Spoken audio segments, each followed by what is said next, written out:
जादू क्या है?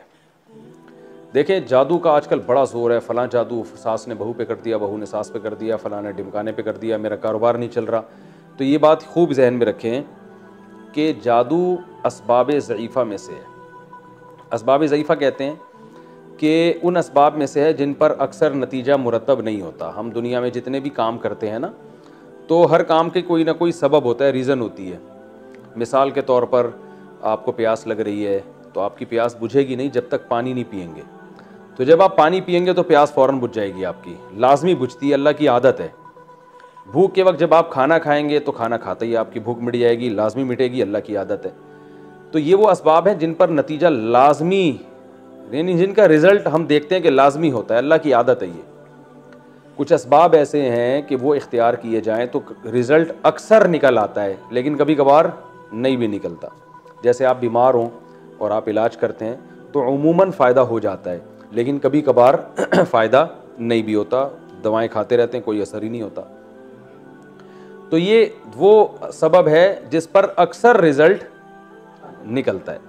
तो पहली जो किस्म है जिसमें लाजमी नतीजा निकलता है, उसका शरई हुक्म यह है कि ऐसे असबाब को इख्तियार करना फ़र्ज़ है।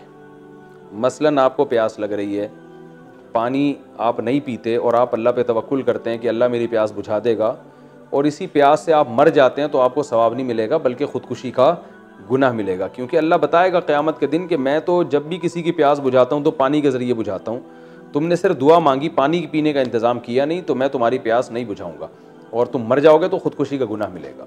इसी वजह से कहते हैं कमाना फ़र्ज़ है ताकि इंसान रोटी खा सके। इस मामले में अल्लाह पे तवक्कुल तो करना है, लेकिन तवक्कुल का ये मतलब कि असबाब इख्तियारी ना करे, ये हराम है, नाजायज़ है, और मर गया तो ख़ुदकुशी का गुनाह होगा।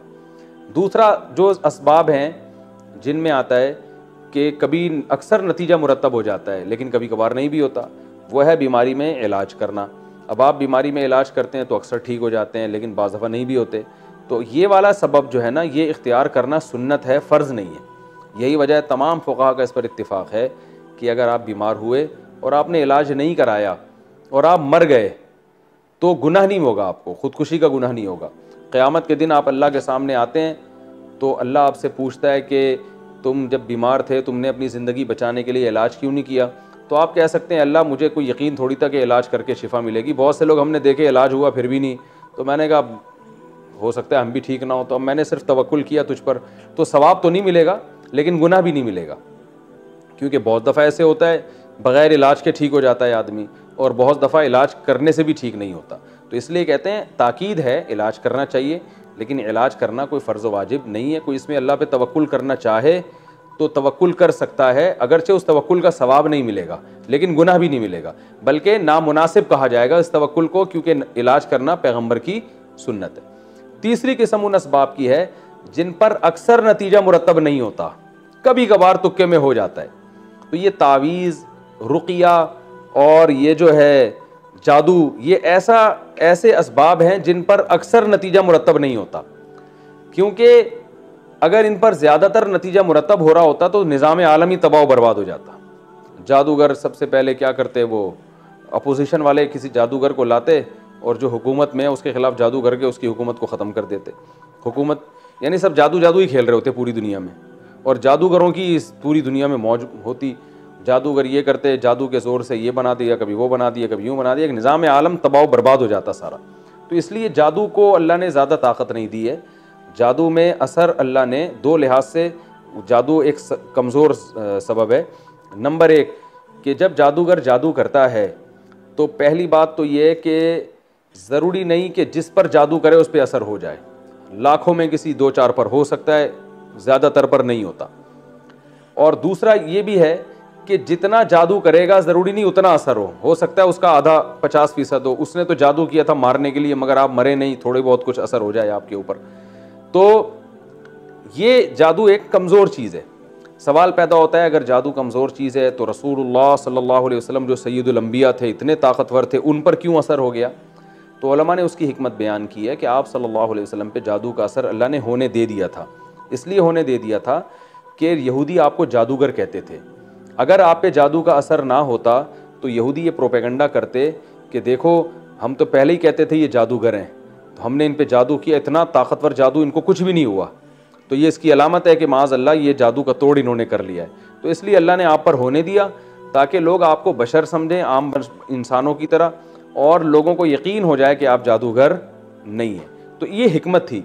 वरना अगर इस तरह से यहूदियों का असर, जादू असर करना शुरू कर देता, तो फिर यहूदी ने एक दफ़ा थोड़ी, नबी पर हमेशा कोशिश की होगी बार बार, लेकिन एक ही दफ़ा असर हुआ, वो भी बहुत थोड़ा। और फिर नबी के अलावा यहूदियों ने तो कोशिश की होगी हज़रत अबू बकर पे करें, हज़रत उमर पे तो बहुत ज़्यादा की होगी, क्योंकि हज़रत उमर की खिलाफत से इस्लाम को इतना फ़ायदा हुआ कि यहूदियों को तो हज़रत उमर ने वैसे ही मदीना से बाहर निकाला है कि तुम्हें तो एग्रीमेंट ख़त्म हो गया, तुम जाओ। तो यहूदी ये कहीं छुप के बैठ के कर लेते और कहते कि जब नबी सल्लल्लाहु अलैहि वसल्लम पे असर हो गया तो हज़रत उमर पे क्यों नहीं होगा, लेकिन कुछ भी नहीं हुआ।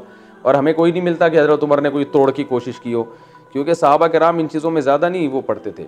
अब्दुल्ला बिन अब्दुस्सलाम रज़ी अल्लाह तआला अन्हु के बारे में आता है कि वो जादू के लिए बचने के लिए दुआएं पढ़ते थे जो नबी ने बताई हैं, और फरमाते थे कि यहूदी जो है, मैं वो कलिमात जो नबी ने मुझे सिखाए हैं अगर मैं ना पढ़ता तो यहूदी मुझे जादू के ज़ोर से गधा बना देते। ये सही हदीस है, इसका मैं अभी जवाब आपको देता हूँ। लेकिन एक अब्दुल्ला बिन सलाम रज़ी अल्लाह तआला अन्हु के बारे में है, बाकी तो और किसी के बारे में भी नहीं है।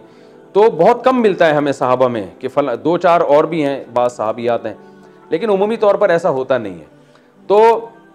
तो पहला मसला तो ये है कि ये इतनी ख़तरनाक चीज़ नहीं है जितनी लोगों ने इसको बना लिया। तो लिहाजा इन जादूगरों से ज़्यादा फ्री होने की ज़रूरत नहीं है, ना इनको ज़्यादा। मैं तो सारी दुनिया के जादूगरों से बोलता हूँ, आओ यार हमारे खिलाफ जादू करो, इंशाल्लाह कुछ भी नहीं होगा। एक जादूगर ने मुझे ये ताना दिया कि इसने हिसार खींचे हुए अपने गिर्द ना, और ये बड़ा ये सुबह शाम पढ़ाइयाँ की हुई हैं। मैंने कहा भाई हमसे तो सुन्नत तस्बीहात पढ़ लें, बड़ी बात है, जो है ना, हम तो अल्लाह बस उसी की तौफीक दे दे, हमें तो ये तोड़ जादू के हिसार मिसार कुछ भी नहीं आता। तो ऐसा कुछ नहीं, आप देखें दो एक दूसरे कितना हसद कर रहे हैं। तो इसलिए जादू से बहुत ज़्यादा डरने की ज़रूरत नहीं है। अलबत्ता ये ज़रूर है कि इससे, कुरान से और अहादीस से इतना पता चलता है कि जादू की बहरहाल एक हकीकत है। इसको बिल्कुल ही कलअदम करार दे देना कि जादू कुछ होता ही नहीं है, जैसे बाज़ मादा परस्त लोग कहते हैं कि चूँकि साइंसदान इसको नहीं मानते तो लिहाजा ये है ही नहीं, तो ये भी गलत है। हर चीज़ साइंस के दस्तरस में आना ज़रूरी नहीं है। तो होता है, लेकिन इतना नहीं जितना लोगों ने बना लिया। तो होता है, और उससे पनाह मांगने का भी हमें हुक्म दिया गया, और उससे बचने के लिए जो नबी सल्लल्लाहु अलैहि वसल्लम ने दुआएं बताई हैं बस वो काफ़ी हैं। जैसे हज़रत अब्दुल्ला बिन सलाम रज़ी अल्लाह तआला अन्हु ने बताया, वो कलिमात जो नबी ने मुझे सिखाए हैं मैं वो पढ़ता हूँ तो बचा हुआ हूँ। तो इसी तरह हमें कुरान ने सूरह फलक और सूरह नास सिखाई है, तो आप सूरह फलक सूरह नास रात को अपने ऊपर दम करके सोएं, तो अगर कोई करेगा भी तो इंशाअल्लाह कोई असर आप पर नहीं होगा।